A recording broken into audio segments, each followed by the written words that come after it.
So this is where I was standing on top of the stairs talking about wokeism and academic freedom. So I'll just show you what it looks like.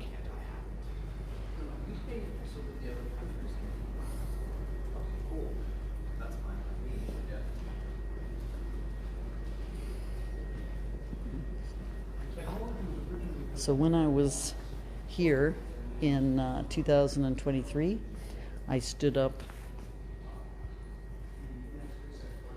on those risers and had this woman screaming at me, saying that I'd stolen her land and that I'd taught her to swear.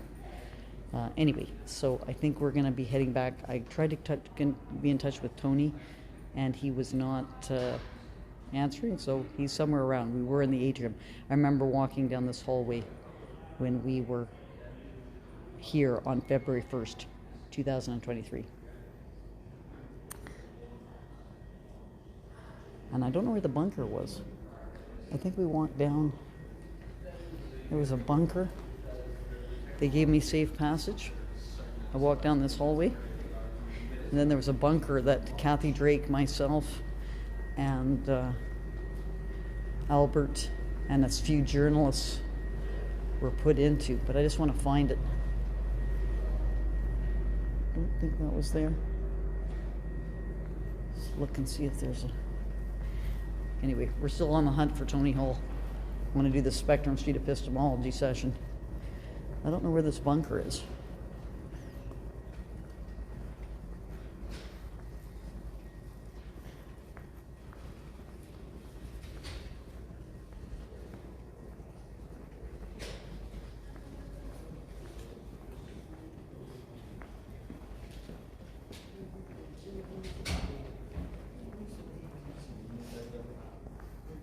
Can't seem to find it.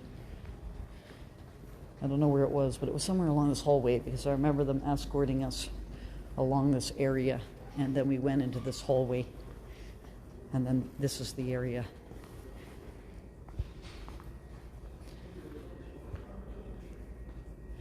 This is the area where I got up on the risers to talk about wokeism and academic freedom. Anyway, I'm just going to go pick up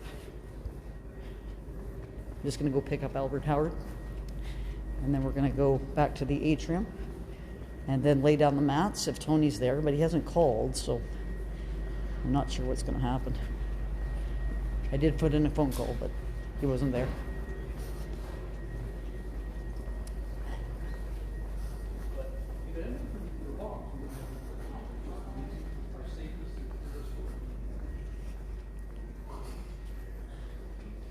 I was just looking for the bunker. Remember the bunker that we went into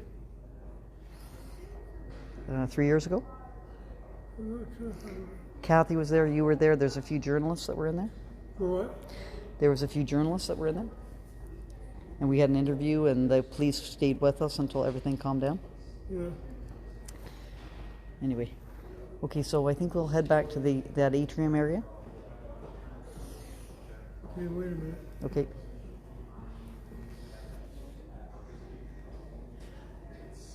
This is the nearest.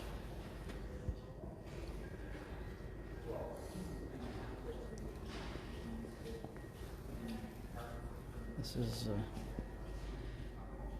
the Meliorist, which wrote a piece on the Lethbridge situation. Oh, the University of Lethbridge Faculty Association.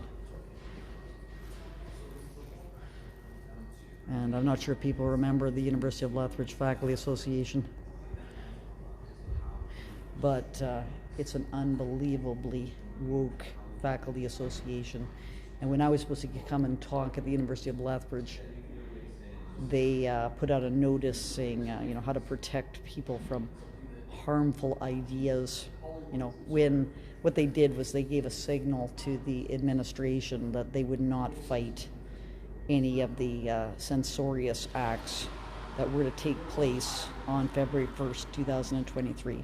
So University of Lethbridge Faculty Association just completely failed that day 3 years ago. Anyway, I'm just waiting for Albert Howard's knee is bothering him a little bit. So we don't want to, have this, sort of stressed out kind of situation, and so I'm just letting his knee recover, and then we're going to walk back to the atrium. But I'm still waiting to hear from Tony Hall, who I have not heard from yet.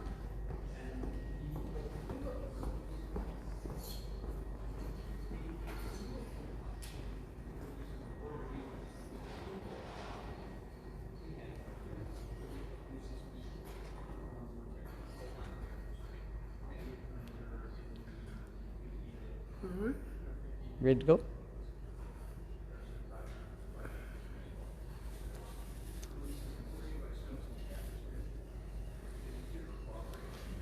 I know the anticipation is killing us. Let's see what Tony Hall thinks. But I hope he's going to be there. Otherwise he's just going to be, I don't know why he's not there. Okay?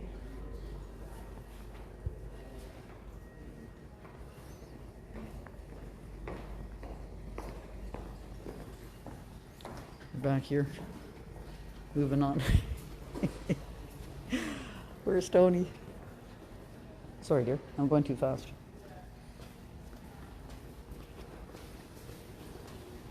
Does this, is this familiar? This passageway? What? Is this passageway familiar? Sure. Yeah, this is where we were walking with a whole crowd of people with signs saying, hate speech is not free speech, or free speech is not hate speech, that kind of thing. Anyway, Tony should be here.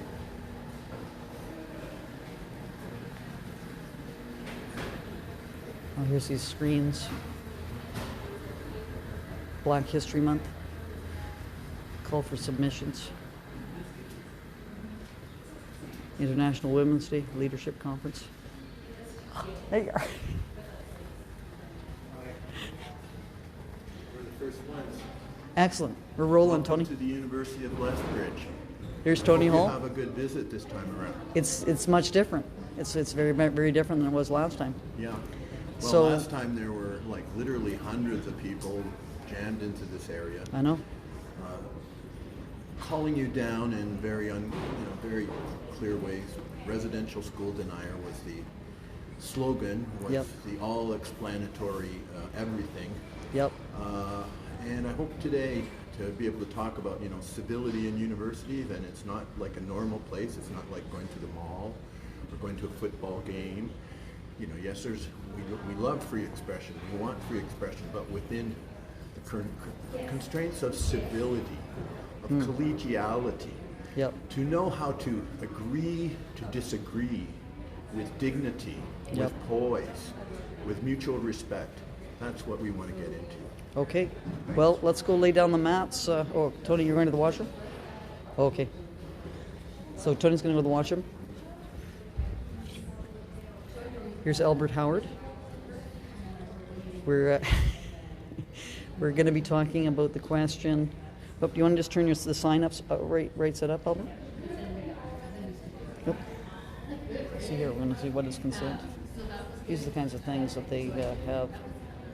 What is consent? That's interesting.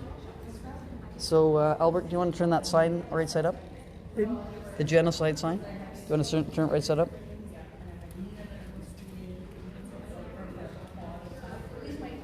This is the question that we're going to be looking at. Albert's going to be on the mats too. So it'll be interesting to see how Tony and Albert differ in terms of this claim and the evidence that they're going to use to support it.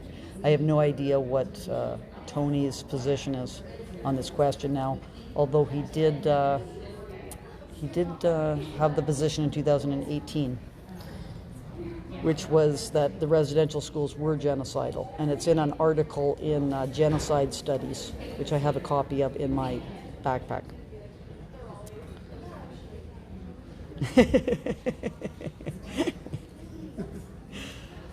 And we did talk about this question of the genocide in residential schools in disrobing the Aboriginal industry in 2008.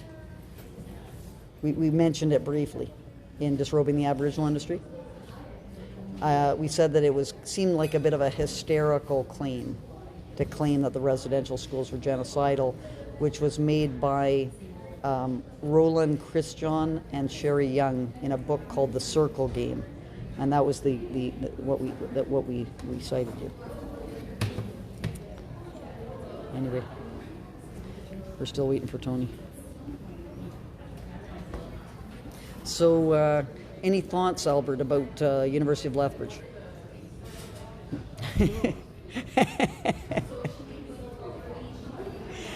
What do you think? What's your thoughts on what happened 3 years ago at the University of Lethbridge with that massive crowd? I wasn't here. You were there. Oh, yes, I remember it now. What's your thoughts on that? What happened there? Well, I thought that, forget who was with us, but he, Kathy Drake was there. yeah, but not that man, who sent the crowd over to interrupt you. Yeah. And I remember I was quite alarmed because they were so aggressive, and I stood in front of it. Yeah. And Albert was watching to see if I was going to get attacked, but it was very to prevent it. yeah, prevent me being attacked. Paul Viminetz came with us, and he didn't think it was going to be a big deal. Okay, we're following Tony now. Okay, Tony's back. He's all ready to go. And this is where we came the opposite direction. I'm just going to turn this around now. My first day employed here was 1st January 1990. Oh, yeah. And so this was all here at that time. And I spent a lot of years here. Yeah, Good no, years. I'm still reliving. I very much remember this passageway Yeah. because I was chased by this woman who was screaming at me Yeah. and was telling me that I had stolen her land. And the reason why she was swearing is because I had taught her to swear somehow And with this- my actions. This spot here is where that big picture, you were standing right here. Yep. And And there's this big crowd, and I was talking to this Aboriginal guy. Yeah, that's right. Then and you see the back windows there. So this is exactly where I was standing talking to an Aboriginal guy, and we were having a discussion about parallelism. I remember it's actually a very, very interesting conversation. And here's Dave. Dave, are you going to play the street epistemology? What is that? I'll show you. We're going to get them out. We're going to get the mats out shortly. Anyway, Dave is a pastor. I believe you're a pastor. Is that Yes. correct? And what's your religious denomination? We are a one God, Jesus name, Apostolic Pentecostal Church. Okay. And what distinguishes you from other religions?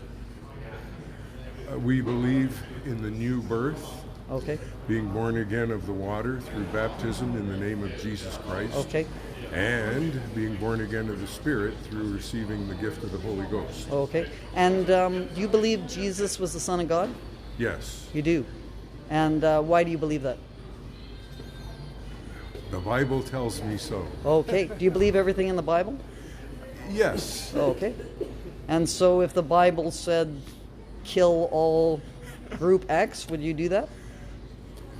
Well, that's a hypothetical Yep. that But let's say they did. deals with Let's say fantasy. okay, but let's say that happened. Would that mean you'd have to go kill all group X? There's too many what ifs in Okay, there okay. for me to answer And that. you would say that Jesus would never want people to do that, as you know him. No. The New Testament is a fulfillment of the Old Testament. Okay. And some of that military stuff is the domain of the Old Testament. Okay. Yeah. And God had a rethink about it, right? He said I don't accept the Old Testament. No. He had it figured out from the beginning. Okay. And the Old Testament paved the way Okay. for the New. Okay. So Yeah, people it had was- to go through that stage. It was a foundation. Okay, I understand. Okay, so that's a very interesting topic, which is the religion. But we're here to talk about the residential school genocidal question. Oh. So I want to figure out where to lay down the mats. sit down and There's let's Oki. talk about it. Okay. There's no rush, right? No, but we do. We're big. we have an audience, so they might so get we kind can of be- they yeah. can be Okay, yeah. With us, All right. sit sitting and relaxing. Okay, so Helena, you don't mind being on camera, I assume? I think that is You don't the mind being fellow. on camera? Are you okay to be on camera? Hey, I hey. don't want to talk, but Okay, our guy. but do you want to introduce yourself? do I want to which? Introduce yourself. I'm here with Tony Hall. She's here with Tony Hall. Support Tony Hall, and we want to lay the mats down somewhere. I thought in front of Oki would be good, in front of the Iniskim. I'm just going to go and. Why don't you have a seat, dear? We're just going to figure out where to lay the mats.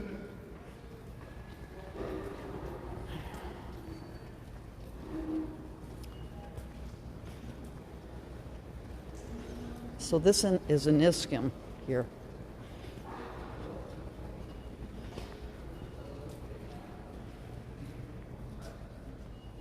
Sacred buffalo. I'm not sure if you can see this or not. Sacred buffalo stone. So I thought it would be a great. Kind of area for street epistemology here, in front of the Oki sign, which I think is hello, if I'm not mistaken. Oh, here I'm just going to show you this. We are still living. It says here, the image of sweetgrass signifies the ongoing spiritual connection with the earth and cosmos. A circle of life is the base of a teepee. Secured to the land is the foundation of knowledge. Okotok, or rock, is an important part in creation, as it is the bind that made life happen. So, this is a university, and we should be able to criticize that. Like this is kind of like the spiritual connection with the earth and the cosmos. All these kinds of ideas, they should be open for challenge at a university. So I think that this would be a great area to do this spectrum sheet epistemology, but I'm not sure what Tony and other people think.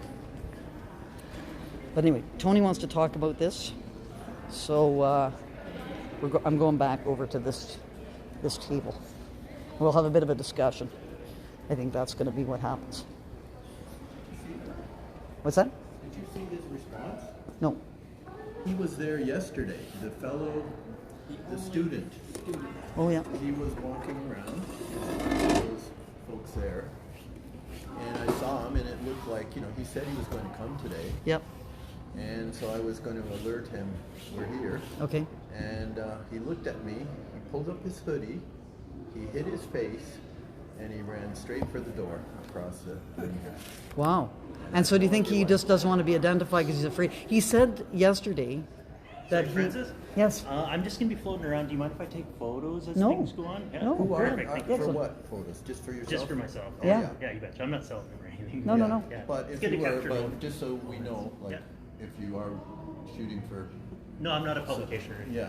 like that. I wish one day maybe. Okay. Yeah. And are you a student here? I am. Sorry, I'm just going to get how do you recognize her? It's just a public speaker at the. Yeah. Yeah. Because we're always seeing very chaotic scenes, right? That's why I'm People here. yelling at each other. I wasn't at the last And one. we're going to try not to do that today. You betcha. We Yeah. had an event yesterday that I hosted. I was giving a paper. Francis came. Okay. Was that and here? it was quite peaceful and like an academic setting where we discussed academic issues. I can give you the paper right here. And so today we're coming here. I've worked here since 1990. Okay, right I'm on. professor emeritus at this school. Where did And I the don't want sign to see go? a What? scene Where like did the you sign know go what on the happened in genocide? 2023 with Yeah, Francis Whitaker. that's why I'd like to document. Well, Yeah, so it'd be nice if it was like a contrast. yeah. Yeah. Yeah, you bet. I'm just. I'll be floating around. So. So this is the. I'm Devin. Okay, Devin. Yeah. Is this your hometown? Or? I'm from Calgary, but I'm living here now. So yeah, I moved down to Lethbridge for Yeah. school. Well, pull up a chair with us if you want. Or Yeah, no, it's fine. I'm floating around. I'm just gonna prop it So I up might be wherever back we are going to be. If I'm allowed to take some photos, that'd be excellent. Yeah. No, that's fantastic. Thanks, guys. Well, Okay. see ya. Yeah. Sorry, for Francis Wilson? I'm here. Ah, nice to meet you. Nice to meet you. Hi, I'm Scott. Pleased to meet you. Yeah, no, I was actually here last time you were at the university, and I didn't get to hear you talk. And so, no, I just came down because I want to know, you're believe residential schools weren't a genocide? Correct. Why do you believe that? Yes. So, and we have a group of people, so we are going to we're just discussing where we're going to lay the mats. Okay. So I got the spectrum sheet epistemology mats in my backpack here. And once, I was thinking in front of the Oki sign, Okay. because that's kind of the Aboriginal symbolism kind of that's here. And then, are you familiar with spectrum sheet epistemology? No, I'm not. So I just came down because I want to know, like, specifically, you just don't believe that residential schools were a genocide, or is there anything else that you're trying to argue? Well, my main claim is about the remains of 215 children, whether they've been confirmed at the Kamloops Indian Residential School. Okay, So that's a main claim. But because Tony Hall, I'm not sure if you know Tony, but Tony is a professor emeritus. He is. This university. at this university. Since 1990. Okay. I've taught here since 1990 in the Native American Studies department, Okay. which was very prominent. It's now called Indigenous Studies, in putting together this demonstration. Okay.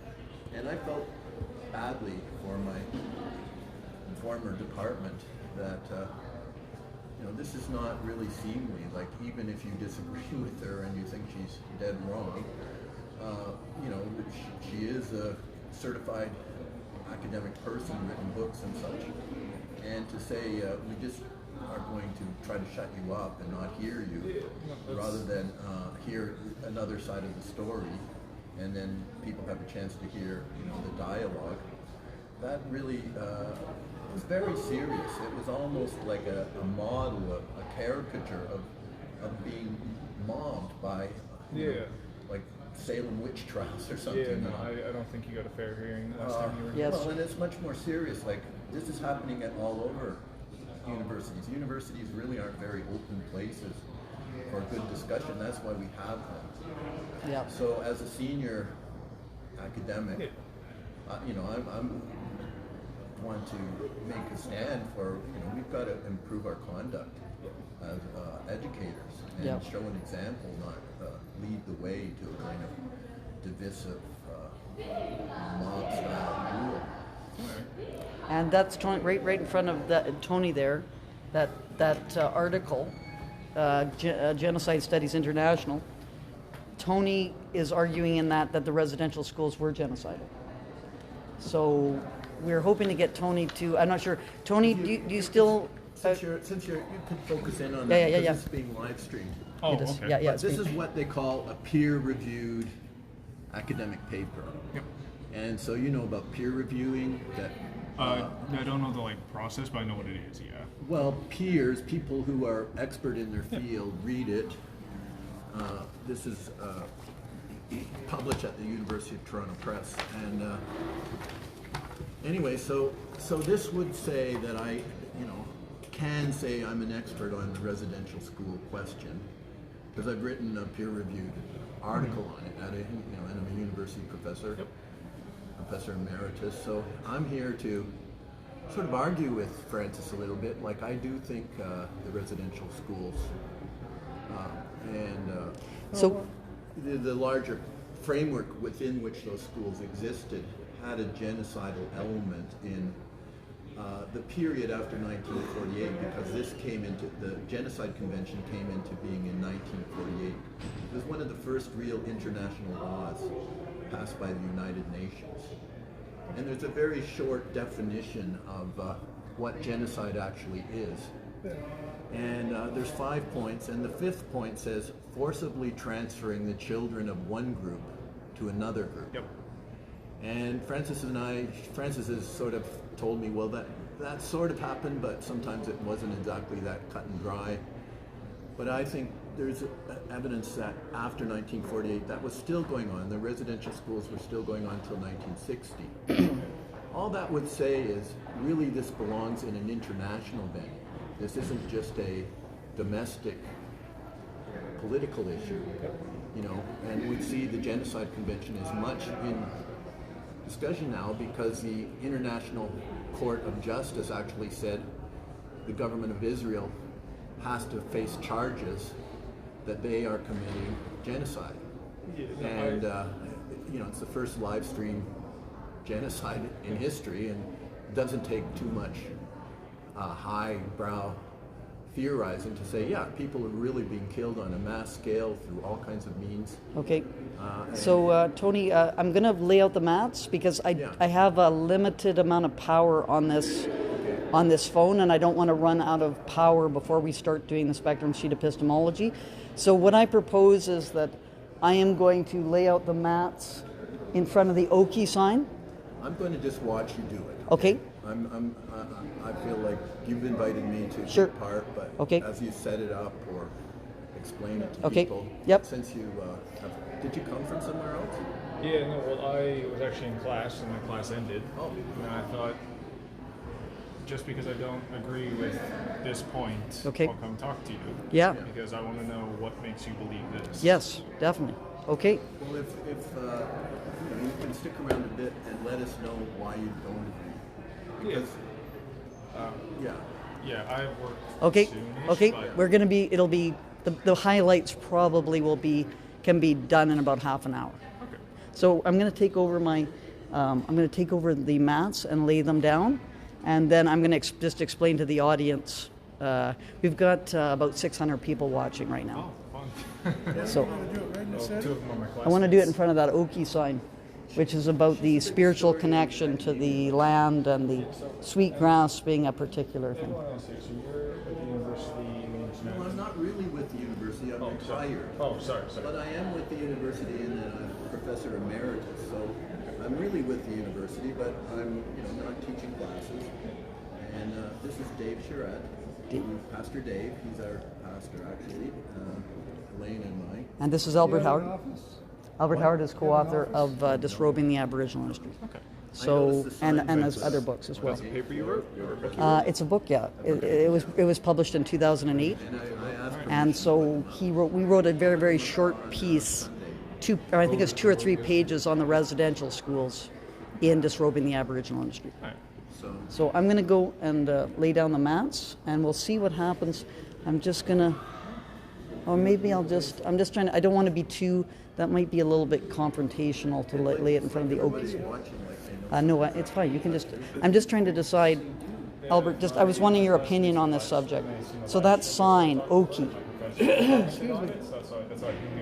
OKI, over there, So what was that was, it has something about the spiritual connection to the land and the sweet grass and symbolism of various kinds.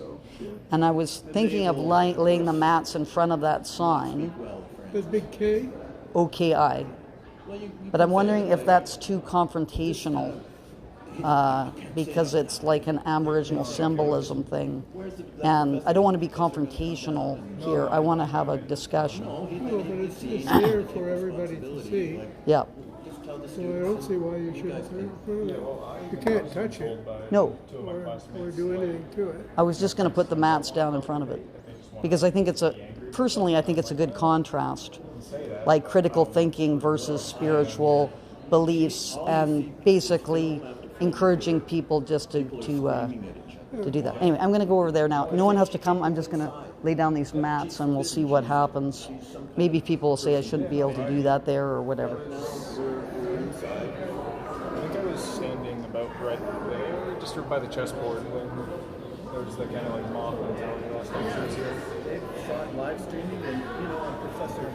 Lots of people. Class. Yeah, I think there's people are watching me do this, is my guess. But who knows? Oh, here we got the. We'll see what happens. I'm just wondering, what's your thoughts on this? That sign over there, Oki, My thoughts on the sign? of laying out the mats in front of that sign. Because it has something about the spiritual connection to the land and sweet grass and all sorts of stuff like that. I'm really opposed to that sort of thing being promoted at a university, because I think it encourages irrational thinking amongst people, and you should at least be able to question it and criticize it. But I'm afraid that people might see it as a provocative act and get upset about it. To be honest, I'm not quite sure what you're laying out. Like, I don't know what these mats have on them. Okay. So if you're worried, I would suggest maybe around the table, but Okay. that's just my 2 cents. Okay, I'm going to lay them out here. So 'Cause- Suggest that everybody's watching like this is a joke. They're not part of it. Sorry, let me just-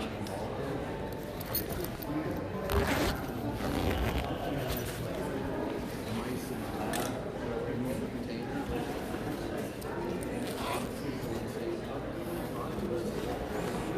kind of idea that we're going to do something. This is that was a tree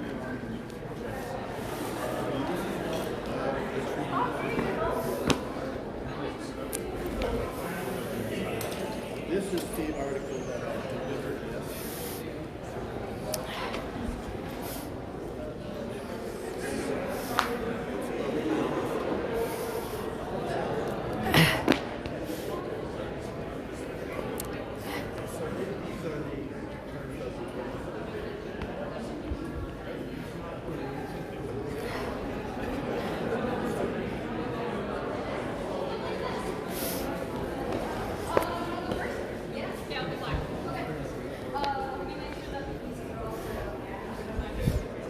Hey, Anna, can you watch my bag? Could you also watch Okay, so I'm gonna move these.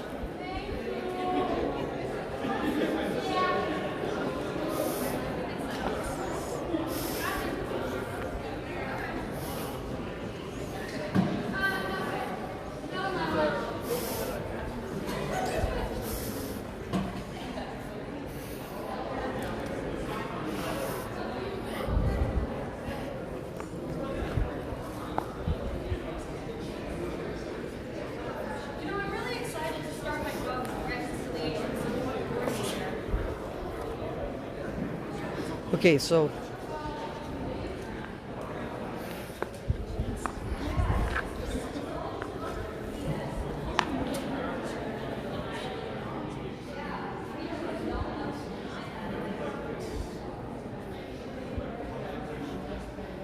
Okay, so people are starting to play chess at another area. So I just moved the mats so you wouldn't have loudness of people playing a chess game within the, and I'm just going to show you the mats here.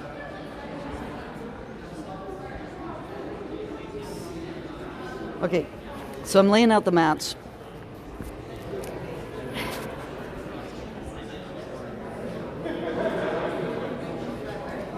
So I'm laying out the mats. This is Spectrum Sheet, so these are the mats.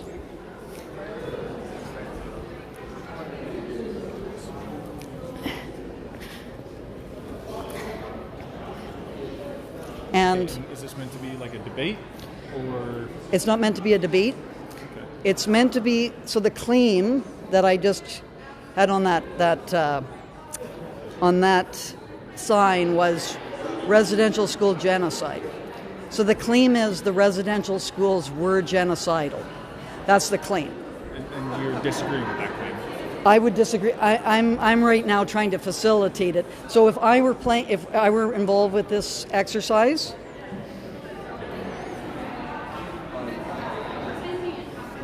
I would be standing. Oh, that's.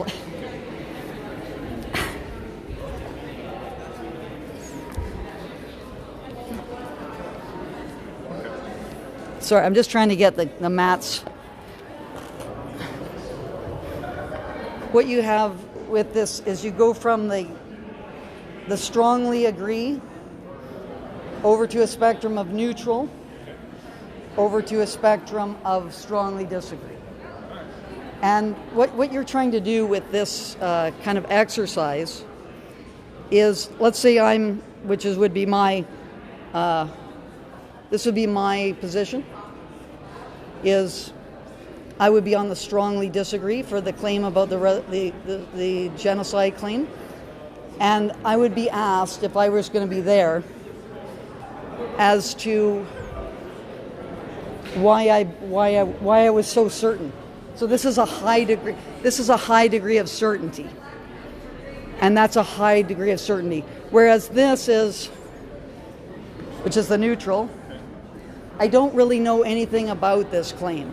I don't know. I'm not sure one way or the other. So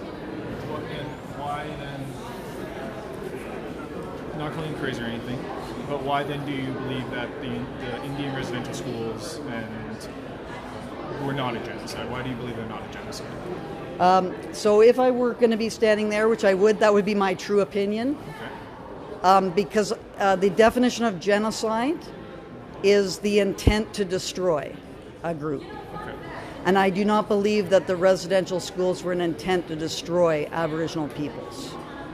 Okay. Yeah. Sorry. So you say that, but the purpose of residential schools was to forcibly assimilate First Nations peoples into Canadian society. Yes. And the fact that it's forcible assimilation, would you not think that counts as destruction? As like forcibly, their languages were banned, their cultural practices were banned. So do you think that doesn't count as destroying just because it says assimilate and not destroy? Yeah, well, I go by, to some extent, accept the United Nations Convention on Genocide, and that forcible assimilation, if it is that, I have a little bit of questioning about whether it was forcible assimilation, especially in various contexts, but the UN specifically excluded forcible assimilation from its definition of genocide.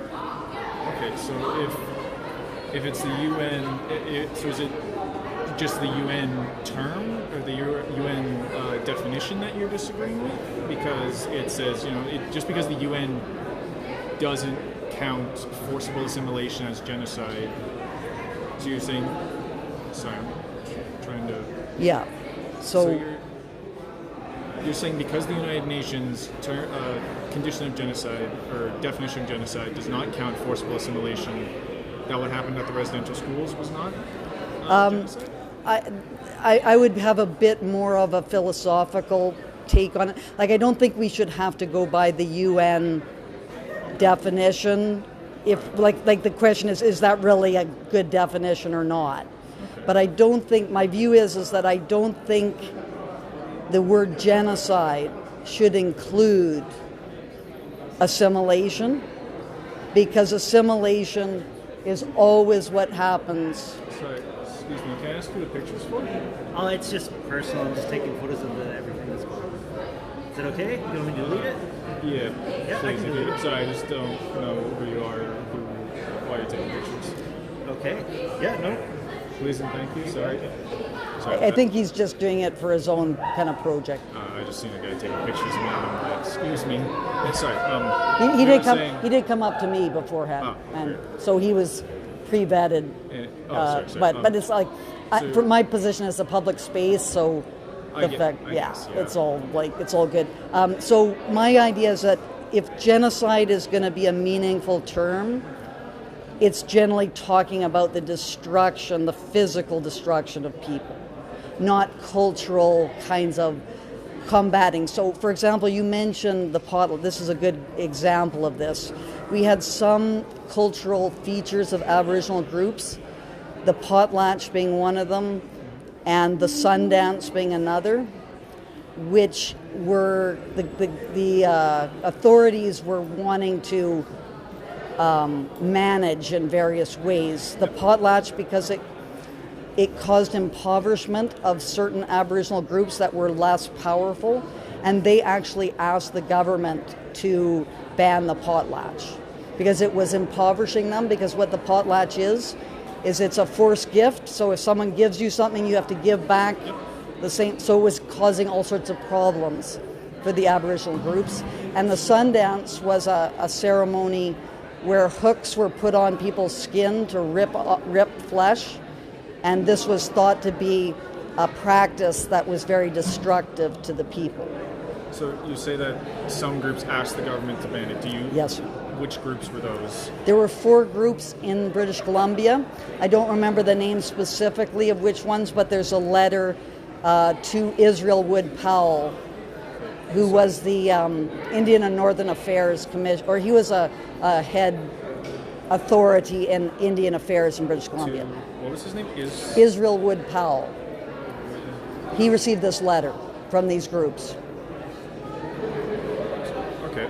So, like, culture is when you have 2 groups coming together to and to form a larger society, often you have cultural features that are incompatible with one another. And it's just an attempt to make it so that people can live with one another in a more peaceful and cooperative way, potentially. Now, sometimes it's very oppressive.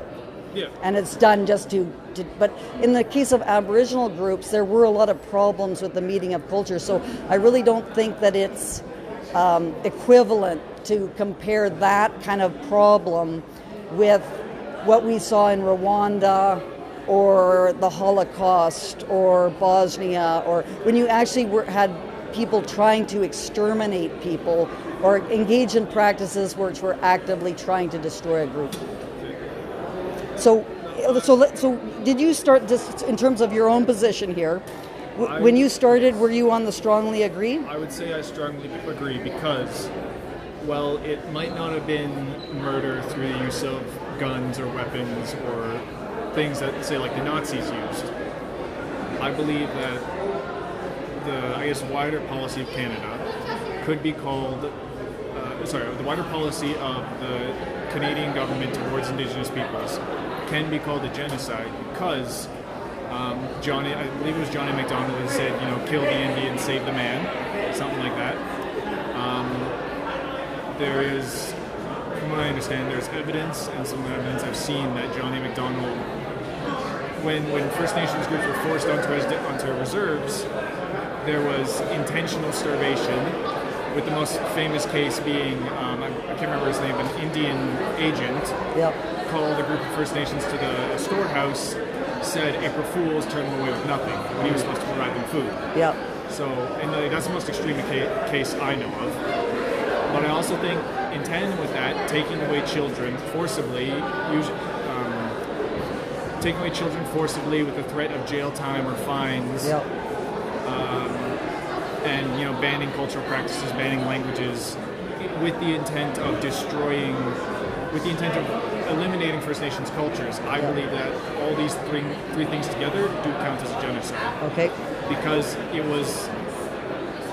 maybe it was never said in writing, or maybe it was never openly spoken, but I believe the obvious intent was kill all the First Nations or get rid of them, assimilate them into white society to clear them away from Western expansion. Yep. Okay, so, and this is the street epistemology method has a number of different elements. The first one is, I need to be able to repeat back to you your arguments and have you say, yes, those are my arguments. So that I'm not straw manning your position. Because this is sort of what happens quite a lot in these discussions, is that people don't accurately summarize what someone else, for example, people constantly say about me that I deny that the residential schools caused harm, which I don't, because I think that the residential schools did cause harm, but I just don't think it rises to the level of genocide, which is intent to destroy. So, just making sure I understand you, you're saying that residential schools did cause harm, but they were not a genocide? Yes. Okay. But in terms of your arguments, the reason why you believe that the residential schools were genocidal, you seem to be arguing the cultural genocide argument. Is that correct? Or do you think that they were physically genocidal? I believe it was partially both, because there was a policy of famine, which was, I believe, intended to physically kill them. So this is what happens here. So I'm just going to yell. Okay, that's fair. Okay. So I believe that. So just yell. I believe that the policy of famine was meant to physically kill people, and I believe that the policy of residential schools was meant to culturally genocide First Nations groups. At least so I don't think it's one or the other, I think it's both. Okay, so the physical genocide was starvation, intentional starvation. Yes. And then, if I were to provide you with evidence that it wasn't an attempt to physically starve, to actually destroy through starvation, would that change? Would you become less certain? I I mean, I would need to. and move to the agree. Just hypothetically. I'm.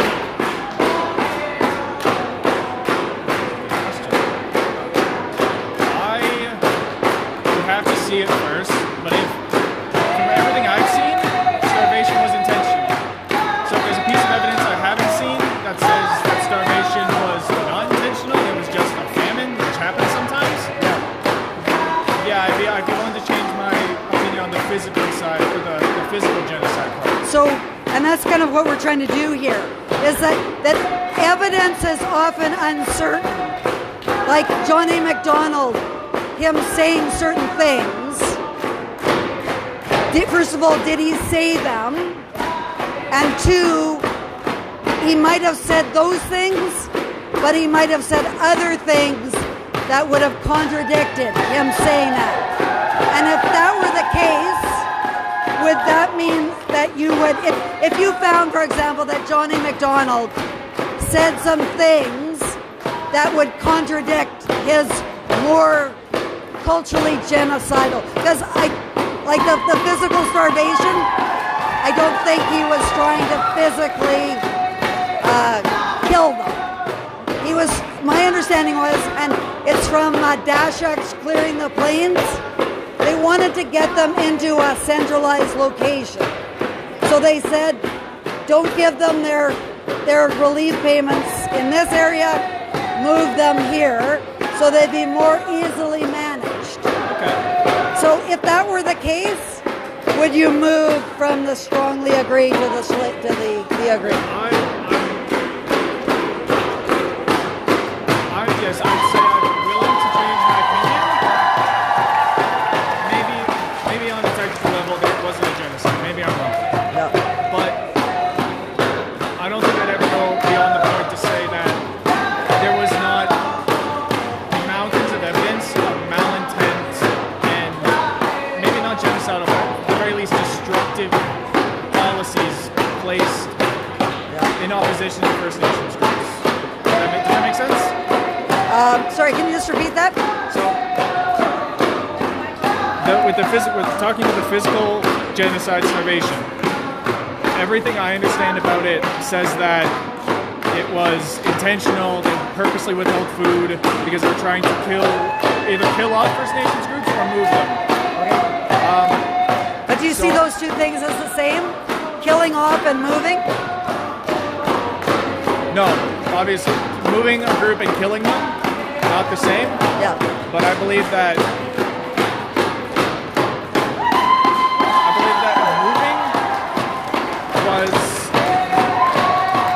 moving these groups, some of them, was just a step in killing them, if that makes sense.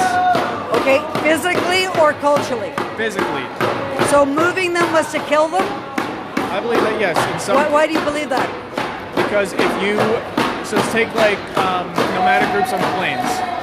Their whole way of life was built around following bison or buffalo as a main source of food. Yeah.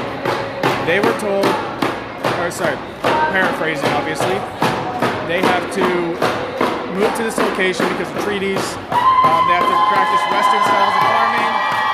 They were given inadequate tools, inadequate food, inadequate education. Yep. On top of government relief payments, supplies, I should say, which were withheld as a means to kill them off. Okay. So did you know that the bison had collapsed at that point? By the time of like reserves and residential schools? Yes, I know they were in decline. I didn't know they had collapsed. Yeah, so that was one of, and this is all open to examination, but because the bison had collapsed, they had to find other means of sustenance for Aboriginal people. So farming was one of the things proposed. Okay, so you're saying that because, make sure I get your argument right. Yep. You're saying that because the bison had collapsed by this point, First Nations groups were already in some kind of food insecurity? Yes. And farming was proposed as a way to cure that food insecurity? That's correct. Okay. So if they were doing that, would you say that was a genocidal act? If that was if that was the intention, no, I would not say that's a genocidal act. I don't believe that's what their intention Okay, was. no, but this is hypothetical. Because you could say, no, I think that's whitewashing the history. That's not a correct interpretation. But if it were a correct interpretation, then you would move from the strongly agree mat. Let's just assume. Purely hypothetically, Yep. if there was a piece of evidence that said that, yes, I think I'd be willing to move, but I'd have to, first of all, I'd have to look at it. I don't know what piece of evidence. But let's just say it is the case. Hypothetically, yeah. Where would you move if you had that as the hypothetical? I would say, if I could split in two, I would say I would maybe not agree as much on the physical genocide, but I would still say residential schools were a cultural genocide. Okay, so physical, even if it were all true, all the things I'm saying, you still are going to say no. I'm a bit nervous about moving because I still think, although they might not have been trying to intentionally destroy them physically, they're still trying to destroy them culturally. Yes, I believe the intent of residential schools was to culturally genocide.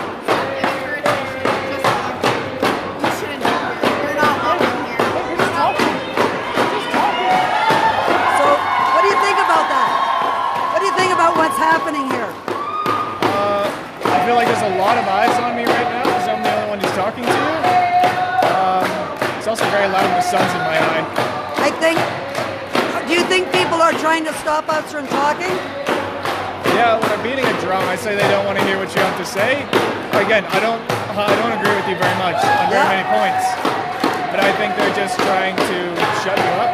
Do you think that this is intimidating? Having all these people around, yeah, I'd say. Okay, I'm just gonna show what's going on here for people who are on the live stream. This is what's going on here.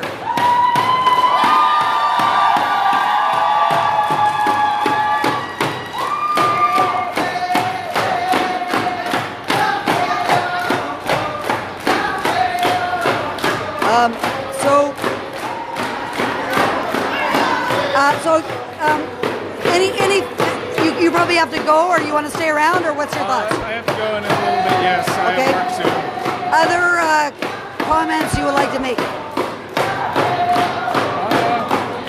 No, it's just kind of very overwhelming. Lots of people around, lots of noise. And this just happened within the last 5-10 minutes. Yeah, about 5-10 minutes, I think. So what we're seeing here, this in my view, is totalitarianism. That's a whole other can of worms. Because they do not want the university to be an area where you discuss this idea. They want their view to be imposed upon everyone.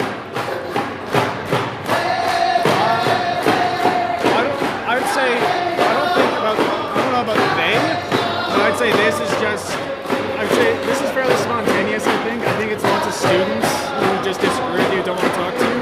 Well, the woman came up and told you not to talk to me. So, what kind of atmosphere do you think this creates in a university? This is very intimidating. It's very intimidating, and people are going to see you now, and they're going to start maybe even targeting you.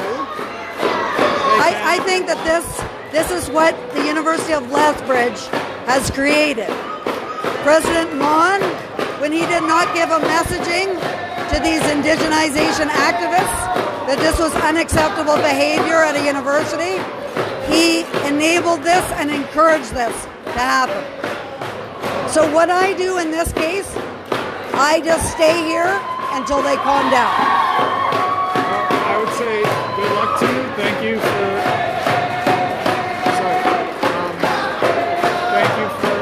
talking with me. Good luck, I guess. Have a nice day. Have a nice day. Thank you so much.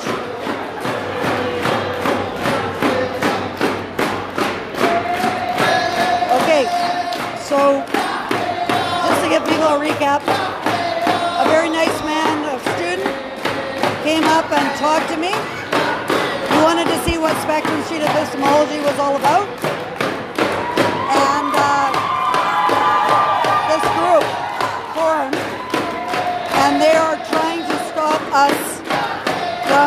examining things. He had to go study, so he stuck it out. But my method, which is the super nanny method, is you just hang out until people calm down. And then you hopefully have discussions. Because people are this is my view, is totalitarianism. This is people not wanting to discuss the ideas. And as I said, I have the sign.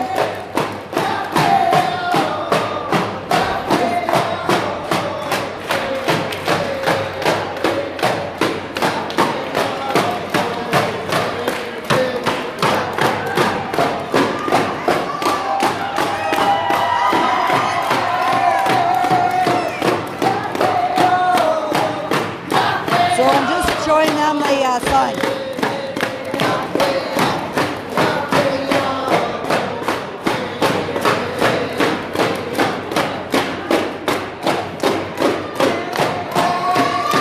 I'm just showing everyone the sign.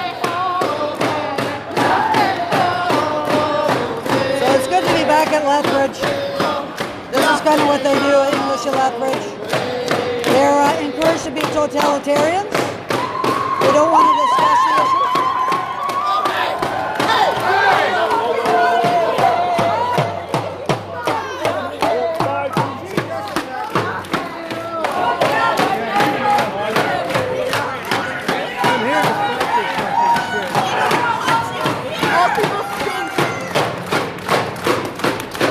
So we're having a bit of a perimeter here. They're going to keep them away.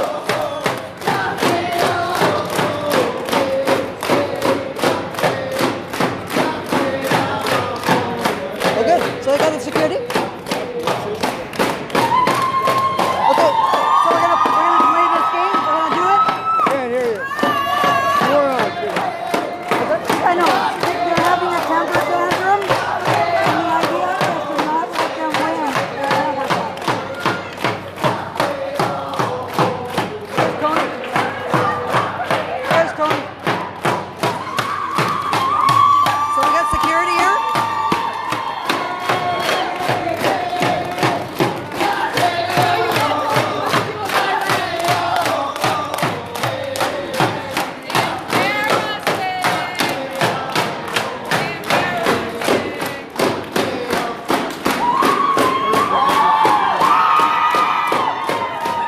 University of Lethbridge, you have created this situation.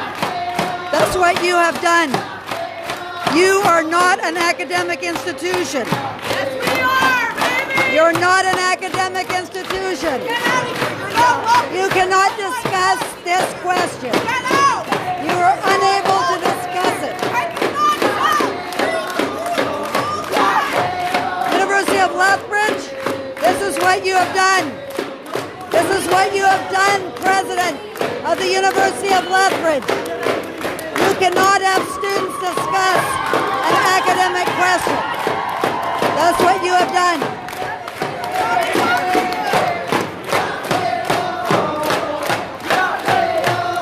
So I had a very nice young man, a student. At least the security has come and separated people from us, which is what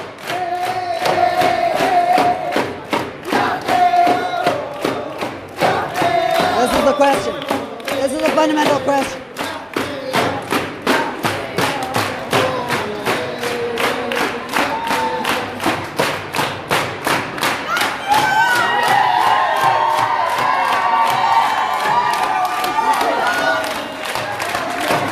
So, President, University of Lethbridge, you have created a generation of people who cannot discuss academic arguments. And we had Tony Hall, who is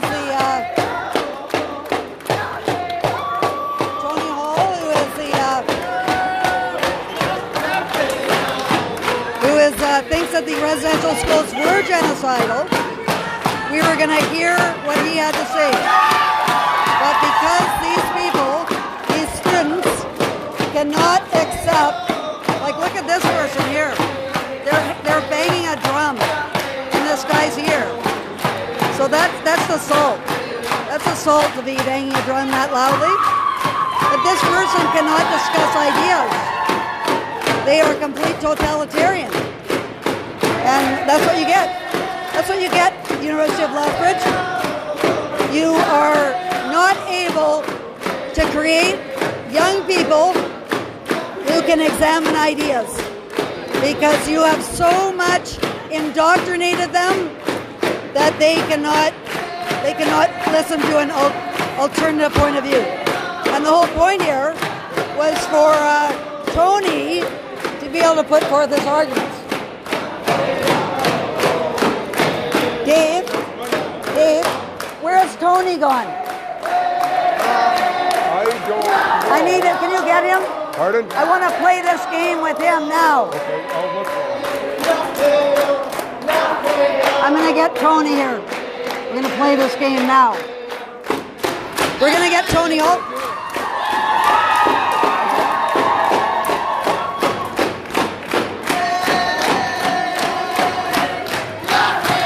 The security is doing a good job. They're separating the crowd. It's not working. What's not working? Whatever you're going to try to say, you're not getting through. What do you think I'm trying to say? You're going to talk about the residential schools that they go to. You know what this is? Yep, I'm well aware. So, So how was it in jail a few weeks ago?